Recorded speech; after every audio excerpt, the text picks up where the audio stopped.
17. This one seems to be hitting just even harder. Yeah, George, thanks. I'm really worried at this point. I was also a FEMA employee, believe it or not, deployed into Florida in field operations for Hurricane Ivan in 2004. It hit the same or roughly the same area of the Panhandle, and we had a little bit more time. That was the fourth hurricane at the end of a 6-week period of time in which we had the entire state evacuated, unfortunately, 3 times in a row. And so people had a lot of heightened awareness. I look at this now, and I know we've all reported it, and what we're doing here today is extremely important here, providing good information to people to allow them to make good decisions. But I'm worried that the evacuation rates weren't high enough. I'm worried that we didn't have enough time to prepare adequately as a community from the local and state levels. And I'm worried and reminded to be a little bit somber at this point. Unfortunately, history tells me that we'll see some death as a result of this. Tom, what is the key to getting those evacuation rates up? Was this simply a factor of speed here? Yeah, it's a little bit of speed. It's a little bit of time to act, right? At some point, some procedures take a little bit longer than you have, and so you have to make trade-off decisions. It's mostly about speed and time, but it's also messaging. I think a lot of what we did as we saw this crop up was understandably start reporting on Florida, but the people of Georgia didn't necessarily get all the attention that they're now getting, but they're going to see hurricane force winds and rain. Take us behind the scenes. Though, George, that's going to leave behind damage that's going to last for years. Take us behind the scenes now. Of course, you're not there right now, but you've been in situations like this, behind the scenes in the White House, in FEMA right now. What's happening? Yeah, I've spoken to Administrator Long and his senior team today and leading up to it this week. I have a pretty good sense of what's happening. People are mobilized. The entire workforce is shifting all over the country to bring resources, human resources, some of whom are tired, into this region, into this effort. People are getting into their battle rhythm of 24-hour operations, 12-hour shifts and operation cycles and periods where they do planning and so forth. But right now, as we sit here, it's a messaging game and a little bit of a waiting game. Everything that we could do is pretty much done, and now we have to wait to kind of let the dust settle and get in as quickly as possible. Can't go in until the storm passes. Okay, Tom, thanks very much. I want to go back to Sam Champion in Miami. And Sam, what should people who are in the middle of this right now caught, what should they be doing? Hey, George, we want to get people ready. I do have a headline for you right now, and this is very important information just came in. The center of this storm did make landfall near Mexico Beach, 155-mile-per-hour winds with this storm. Now, remember, a Category 5 is 156. So we are at the top level of a Cat 4. The Hurricane Center will go back and look at all of the gauges, look at all of the readings to see whether this was indeed a Cat 4 or Cat 5 at landfall. But this is an historic event in this location and for the coast of the U.S. This is rarefied territory for a storm to become this big, this strong, and make landfall anywhere in the United States. That is a headline right there, George, the landfall. Wait, before you go there, because I want to go back to Ginger right now, because she's on the scene where Michael just made landfall. Ginger.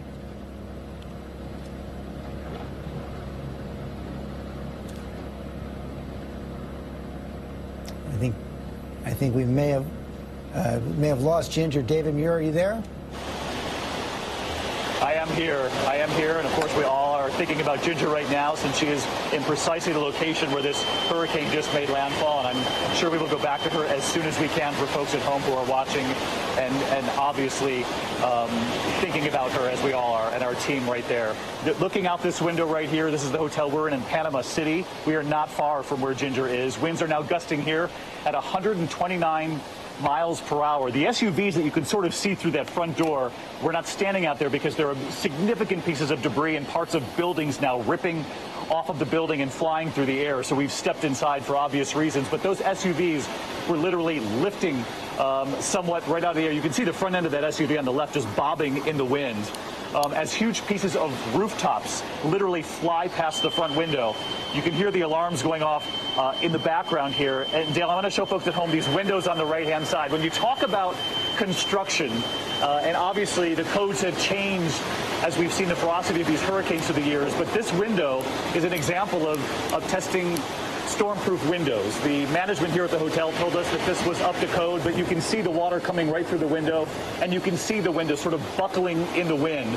It's a real test of infrastructure all throughout Florida's Panhandle. And down on the ground here, Dale, you can see these are parts of the building, the cement that's come off the side of the building.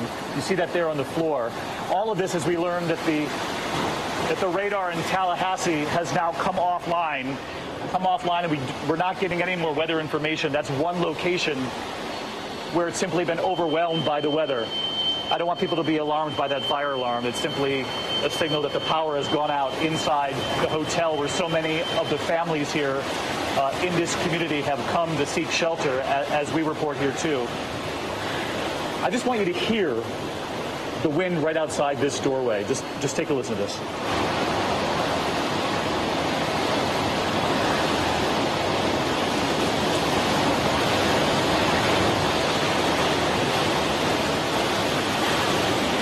We knew this was going to be a powerful hurricane as we watched it intensify over the last 48 hours from a Cat 3, then to a Cat 4.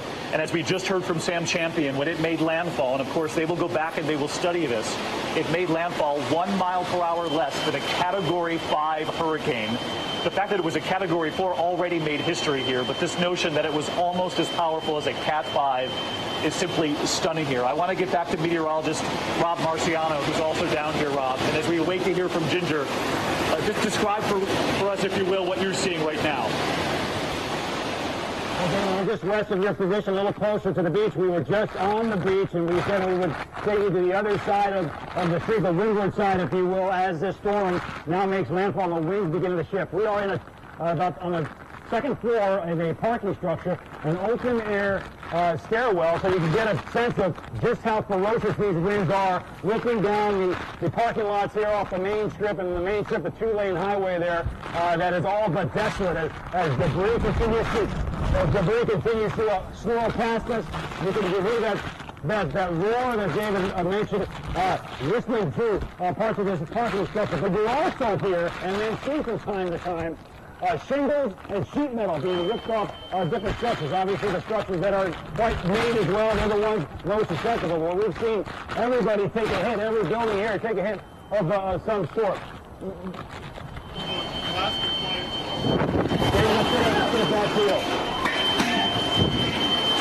Rob, thank you. We are in our same location, and I've got to tell you, a significant scare for the families who are inside this hotel with us. As you're looking out through the window, you can see the roof of the hotel that we had been standing out there. That was the shelter for a Category 4 hurricane. That has now come down on those SUVs that I was just telling you about earlier.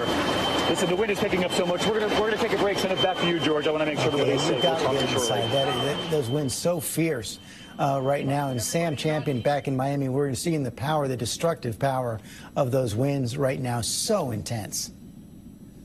George, we're all watching something together that very few of us get a chance to see, and I've been doing this for more than 30, 35 years, but a daytime hit of a hurricane that's a high 4, near a 5, moving through. This gives people a chance to see exactly how powerful this kind of storm is, and our crews have done everything right. We've put people in safe positions, but still have cameras so you can see the damage.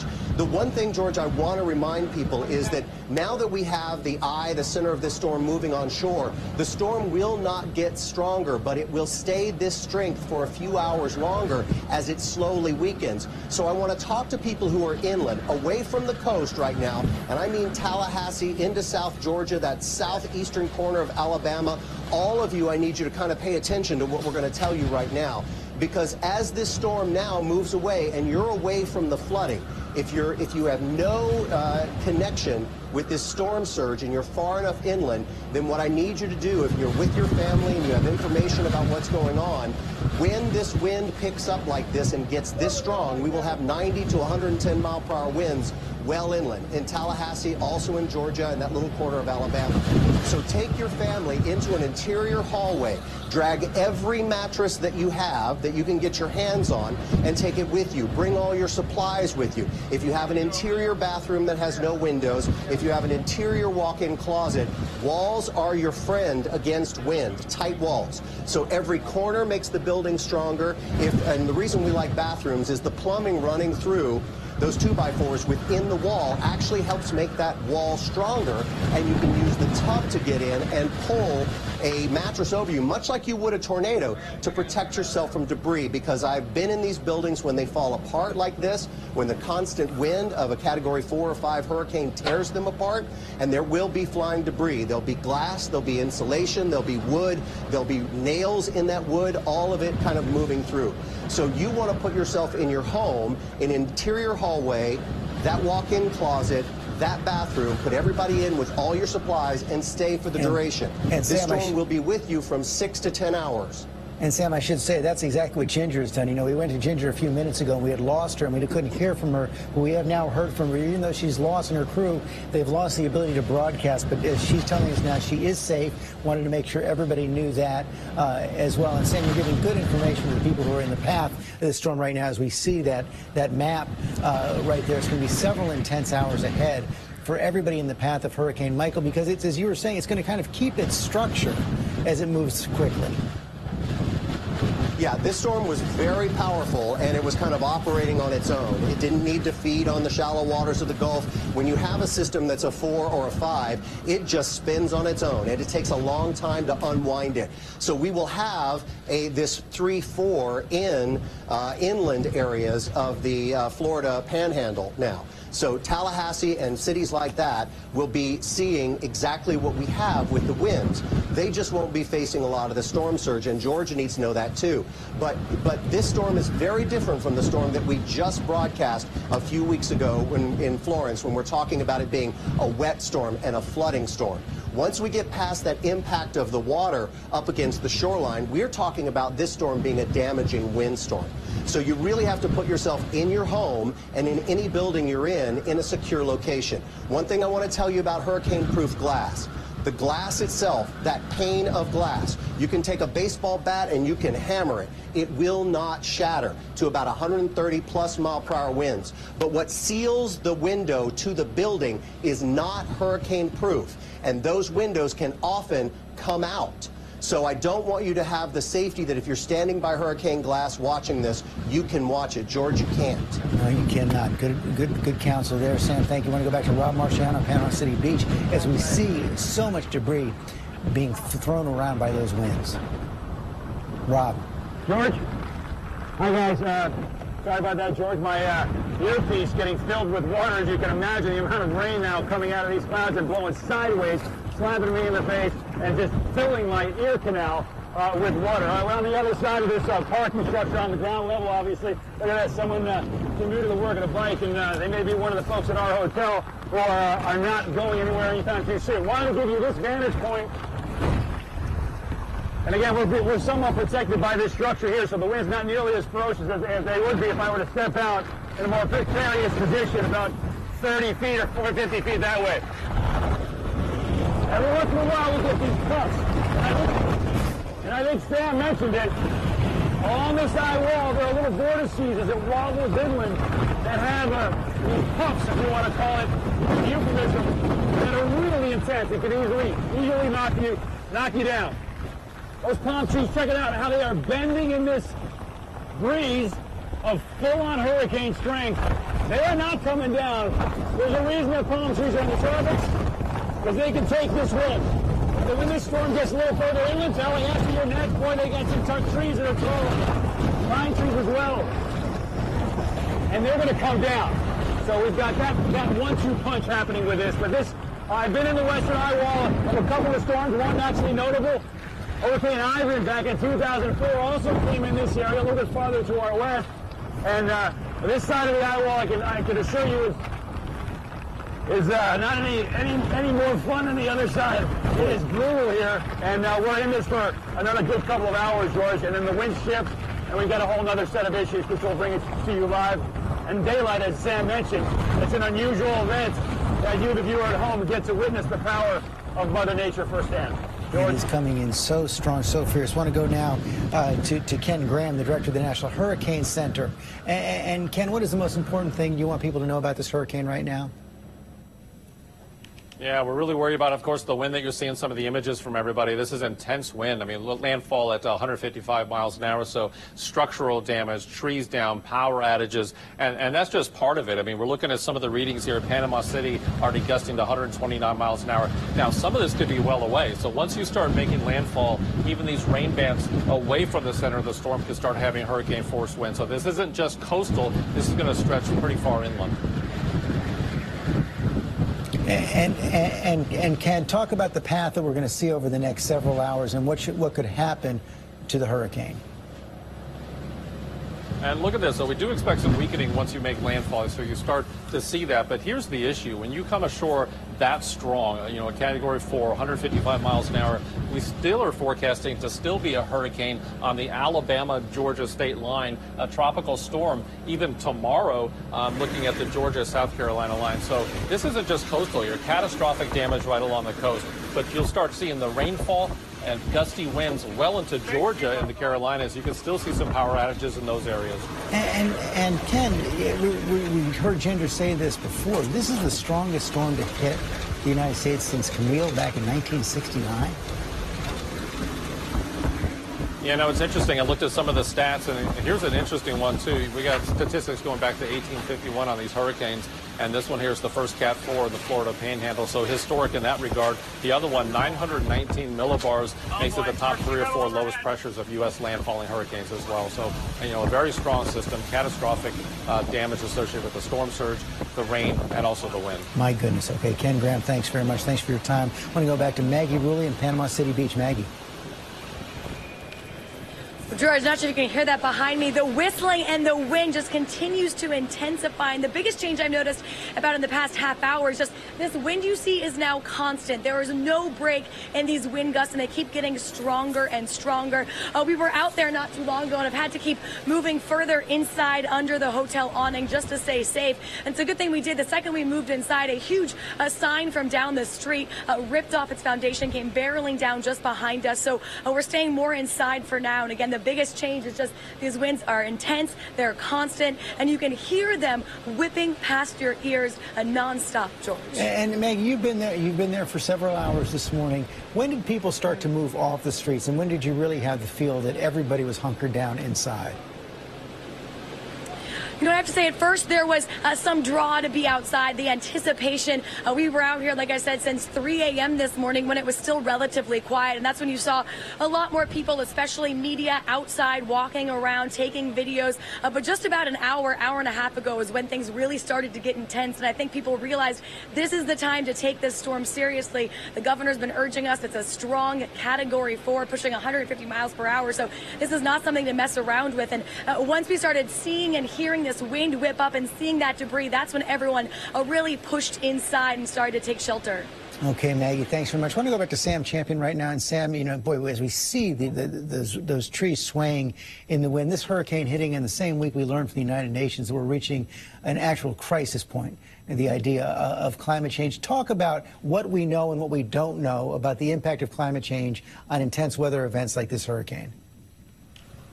So, George, you know, when we get down to what we do know and what we believe and what we don't know, I would put that in 3 separate categories. Because what we know has been proven that we know that in increased levels of carbon in the atmosphere has certainly done a lot to put more energy in the atmosphere, certainly done a lot to put more water in our oceans. And so that, we believe, will make the storms a little bit stronger.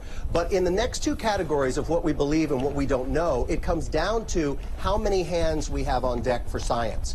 We have to be able to, and there are lots of scientists who will tell you they will point to these stronger storms as being contributed by climate change, to being stronger because of climate change. But we really need to put hands on deck to be able to prove that the warmer waters of the ocean, by the way, this storm was moving through waters in the Gulf that were 2 to 4 degrees warmer than normal for this time of year. So when you talk about warmer water making a difference on stronger hurricanes, this is the kind of thing we have to put together together and show to people, you know, and George, it's just one of those things where we know it, we believe it, we just have to have the science and the proof to back it up and show people. George, one of the things that the Hurricane Center just did was talk about the inland path of this storm, and while we have everybody's attention because we have those incredible images of this thing making landfall, I wanted to talk about I wanted to go one step further than Georgia into Carolinas, if that's okay with you guys, if you have time for that. So we noticed by the time we get to Dothan, Alabama and Albany, Georgia, we've got a Category 2 hurricane inland. Category 2 hurricane. This is going to be disastrous damage for South Georgia. Then the other thing, we're going to watch that cruise through Georgia and get into South Carolina. And at that point, we have about 45-mile-per-hour winds with the center of this storm. It's a tropical storm, an inland tropical storm in South Carolina and North Carolina, dumping 6 to 10 inches of rain in the same areas that flooded with Florence. And I wanted to give those people a heads up on that, George, happening Thursday into Friday for them. Yeah, this storm is not nearly done. Okay, Sam, thanks very much. I want to go back to David. You're in Panama City Beach, where we've already seen so much destruction, David. Yeah, just extraordinary, George, to put this in perspective. As you've been likely saying, we were in sort of a stairwell here, a brick fortified stairwell with so many of the families that I showed you earlier. But then to emerge and be able to see the email again, third strongest hurricane to hit the U.S., not since Hurricane Camille in 1969. Everybody here on the crew, everybody is safe. I just wanted to share that with you. But I also wanted to give you an idea. This is what we had showed you earlier. The front end of the hotel coming straight down. That was where, obviously, we had been reporting earlier in the special, and you can see that roof down on a number of cars that were out there. Those were some of the SUVs that were parked there on purpose, so that it would sort of protect the team as we were reporting early on. But you could feel this, George, as the hurricane grew closer, and you can actually still see through the window over there just the ferocity. And David, the families that you're hunkered down with, that is whipping by. The families you're hunkered down with, do they have any idea yet what's happened to their homes, or is it way too early to know? Yeah, I think it's just absolutely impossible. In fact, when we were in the hallway with many of them, we couldn't even get out on our cell phones. It just gives you an idea of, when we're in the middle of these natural disasters, the cell service immediately goes out because everybody is competing for what little cell power there remains. Actually, we're just going to back up a little bit from this door. You can actually sense when the pressure changes inside the hotel. You can see it in the rattling glass, but you can actually feel it and you can hear it too, George. The wind, it's just incredible. And I see those outer windows that we were told were up to code. They're actually buckling somewhat, and we'll have to see if they're able to withstand this hurricane before Michael's actually done passing through. I should tell you, George, you did ask about the families. So many of them, when they saw us back away and move into the stairwell, they too went into hallways on the interior part of the hotel. A lot of them are in the hallways here, and which is the smart thing to do. They have been following the advice of people here in the hotel and managers, and when they were told to seek safety in the hallways, they did. And we should mention that this morning, with just a few hours left, we heard from the administrator at FEMA, the head of FEMA, saying that the time to leave was over. We heard from Rick Scott, who said this hurricane can kill. And in fact, we know it already did long before it made landfall here in the U.S. It was responsible for a dozen or more deaths on its way here. So let's just hope with what we have witnessed here today, which is, quite frankly, and I've covered many of these hurricanes, something I haven't seen before. And David, you could say we know now this is just the beginning. The cleanup effort here is going to be massive. It's going to take days and weeks. Oh, there's no question. Even when we were still outside, George, to see the number of trees that came down within the first 15 minutes of just the outer bands of this hurricane arriving, and the power lines, they came down immediately. The power went out in the hotel. And it's important for folks who are watching this unfold at home that we have not forgotten about Alabama and Georgia. They are in the path of this storm next. The hurricane is going to be moving very quickly, unlike what we saw in Florence. And there's a significant worry that the power could be out for days, if not weeks, where this hurricane is headed next, even when it's done. with its damage right here in the Florida Panhandle, which is just extraordinary. I should mention, I know you shared it with viewers on the air earlier. Everybody here on the team is safe. Ginger Z, that's one thing I was really happy to see when I got out of that stairwell, George, is that she tweeted as well that she's safe. But you know, we're all watching those images on social media the way you are too, and to see that home lifted off its foundation and carried with the storm surge not far from where we were, that's just a stunning sight to see unfold here this morning. Historically powerful storm. Okay, David, I know we're going to see you tonight, a special edition of World News Tonight from Panama City Beach. Our coverage is going to continue all day long online at abcnews.com. Hurricane Michael has made landfall, Category 4, 150-mile-an-hour winds. Have a good afternoon. This has been a special report from